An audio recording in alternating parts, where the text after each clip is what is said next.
You'll always remember your first time, for better or worse. Often in video games and movies, our favorite is the first one we experience. The starting point can often tell a story about ourselves. Did you start with the most recent, or do you prefer to start from the beginning?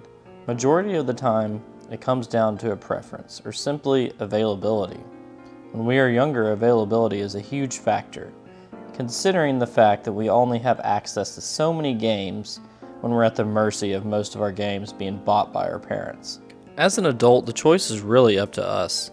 The world is our oyster with a little disposable income. Now, after that long-winded synopsis, let's get to the topic of today's video, Final Fantasy VII Remake, and why I handpicked it to be my very first Final Fantasy game. As a kid growing up, I was well aware of the Final Fantasy franchise, but never decided to give it an honest chance, outside of a few hours of Final Fantasy Tactics.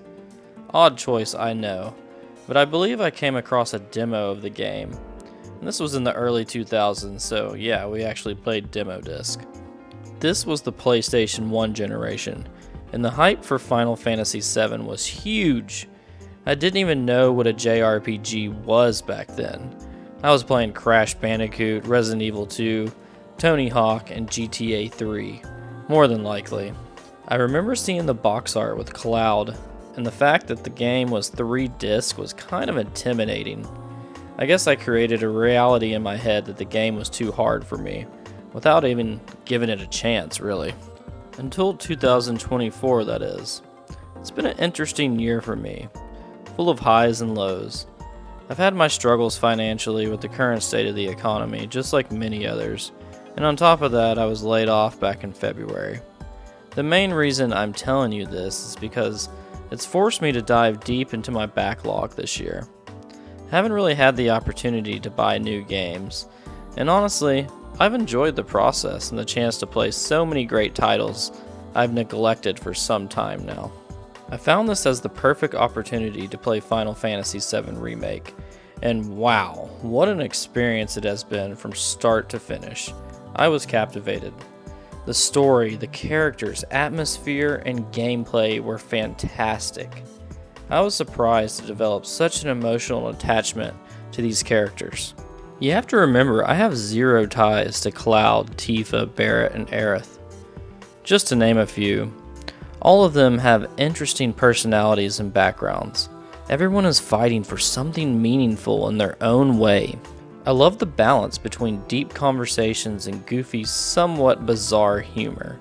It's the same reason why I love Resident Evil. Both franchises have the ability to have fun, but at the same time, not taking itself too seriously. Don't get me wrong, the stakes are high, but it's okay to enjoy the process by having fun along the way. Deep down inside, I've always known I'd love the Final Fantasy series. But damn, it feels good to be right about this one. A lot of my friends recommended playing the original Final Fantasy VII, or FF10, or even FF6, but in the end, I think you have to follow your gut. Honestly, I think I'm going to enjoy all of these titles in the future. It's hard to say which Final Fantasy game I'll play next, but I already own Final Fantasy VI, or 3, whatever you want to call it, and Final Fantasy 15. So, naturally, those are some fun options. Now that I'm invested in the story of FF7, I'm naturally intrigued by Crisis Core and Rebirth. Or, I could jump back into some of the classic turn-based titles, with the pixel remasters. I don't think there is a wrong choice, but simply the next choice. I know I'm jumping all over the place, but honestly, I really don't care. This isn't a review. It's more of a time capsule of my first Final Fantasy experience, and how much of a delight it is. I'm also surprised by how challenging some of the boss fights were throughout the game. Maybe I just suck, but I don't know, it was a lot harder than I thought it would be. You have to be mindful of how you're developing your character's skills and materia. You need to learn how to use each character for their own unique strengths and weaknesses. Some battles hold you accountable to all of the above, forcing you to be a more skillful player who just can't spam the same attack or use the same strategies over and over again. A great example of this is the Hell House fight, which is completely ridiculous, by the way.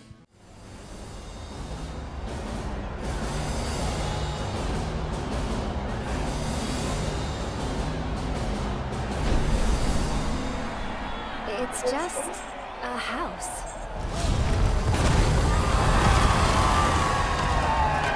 It's no ordinary house.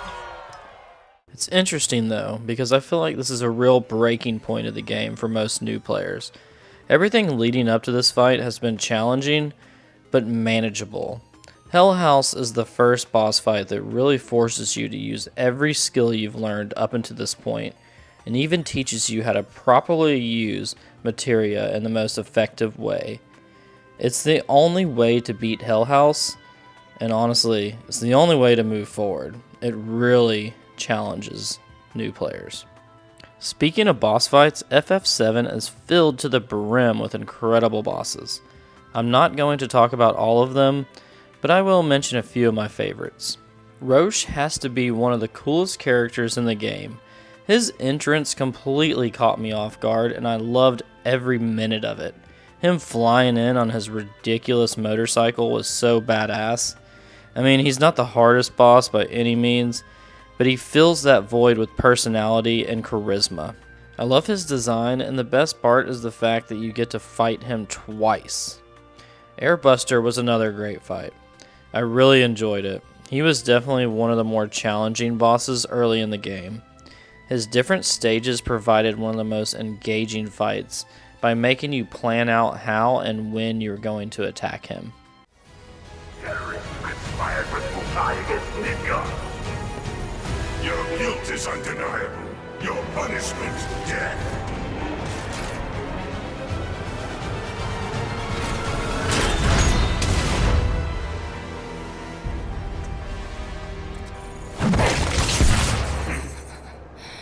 I'm sick of this.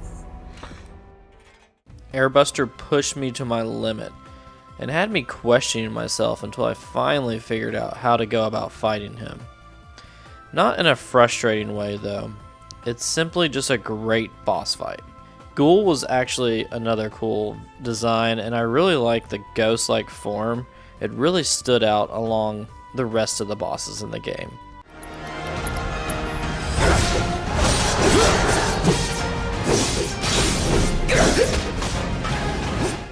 Reno and Rude were great in their own right, but them together pissed me off several times. But it was honestly one of the most entertaining action-packed boss fights in Final Fantasy VII Remake.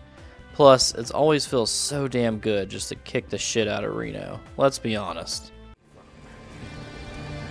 Come on, let's teach him the Turks two-step. You're up! Okay, let's go. Let's do this. What happens when you mess with the Turks, huh?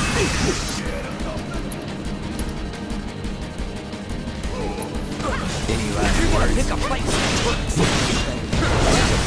Fight back. Genova Dreamweaver and Rufus back-to-back was pretty damn epic as well. I also love the design of both of these bosses. Rufus came out of left field though. I was like, who the hell is this guy?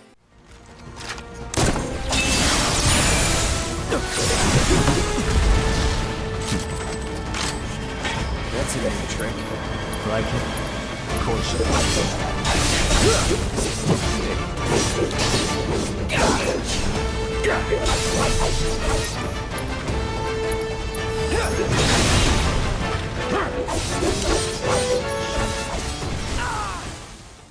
And of course, we cannot talk about boss fights and not mention Sephiroth.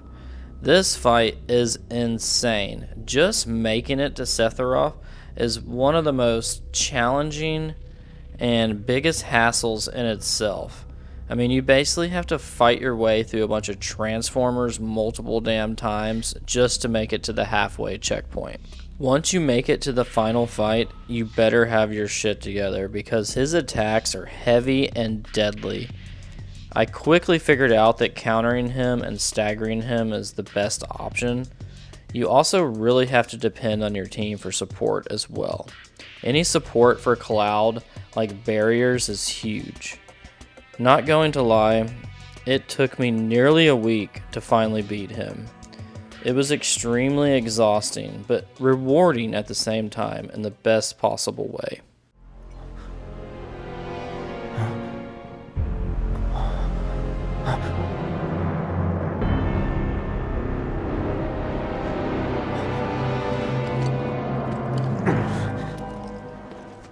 All in all, the best part of Final Fantasy VII Remake is the fact that it brings me back to that childlike sense of wonder.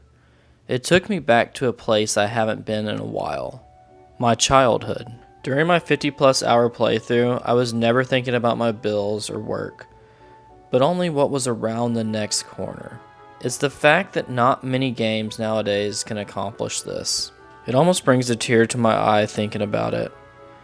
This is what most don't understand about video games. If this isn't art, well, I don't know what art is. Games like Final Fantasy have the ability to make you smile, laugh, and cry, all in the same night. It's a beautiful thing. With that being said, I think it's time to end this video, because there's really nothing else I can say that can top that. I hope you enjoyed whatever this video was, and maybe even related to it on some level. In the meantime, I'll be dreaming of my next Final Fantasy adventure, and I hope you'll stick around to join me. But until next time, stay blessed, my friends.